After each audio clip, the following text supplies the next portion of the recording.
So I was playing with this evening. I get the kiddo upstairs doing some woodwork and stuff, and I saw it on the shelf, and I wanted to just do some small tests on it. And it's a medical oxygen cylinder, and I picked it up in the scrap metal container. And earlier I had come up with a pair of wheels, and I've always wanted to make a little tiny, like, soda can or soup can cannon. See, there you can see the wheels I salvaged a while back. And it's it's a full axle, that pair right there. And I thought, oh, finally, this is just what I needed to maybe put that together. So this evening I was thinking about it, specifically thinking about, is this whole project way too dangerous to even consider? And I knew that there were a couple of different types of cylinders and different pressures and volumes, and I was only looking for, like, just, I don't know, six ounces of black. Nothing too crazy. Maybe even less than you'd load in a regular black powder rifle. Just enough to go boom, right, and send a softball flying. So I wanted to come over here and inspect the tank. And it turns out this is an old one, and so it's steel. I think that's better. The first test date I see is 261, retested in 89. Some DOT numbers and whatnot.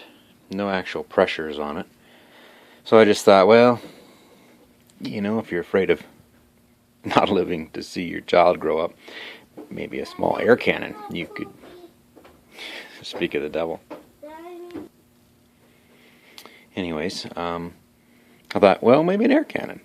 That isn't so dangerous. Certainly not with something as thick-walled as this, right? Because you'd cut off that end right there and plumb it in right here. So I figured, well, let's find out if it's right or left-hand thread, because I heard that some of them might have left-hand thread coming out of the nozzle, the top there.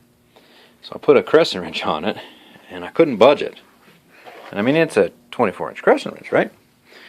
And I finally get her to move, and I get about, I don't know, maybe half a turn, and holy crap, I never actually checked it.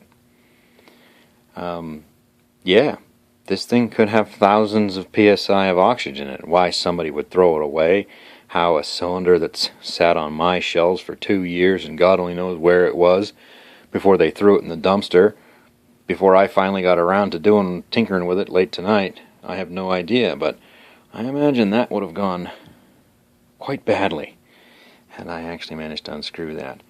So as it is, it doesn't want to screw all the way back in. I got about half of what I screwed back in. I don't think it's leaking. Now I don't know exactly what to do with it.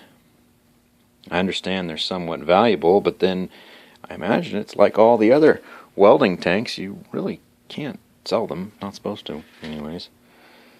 So who knows? Maybe we'll look at the high-speed camera and burn stuff in an oxygen-rich environment or something.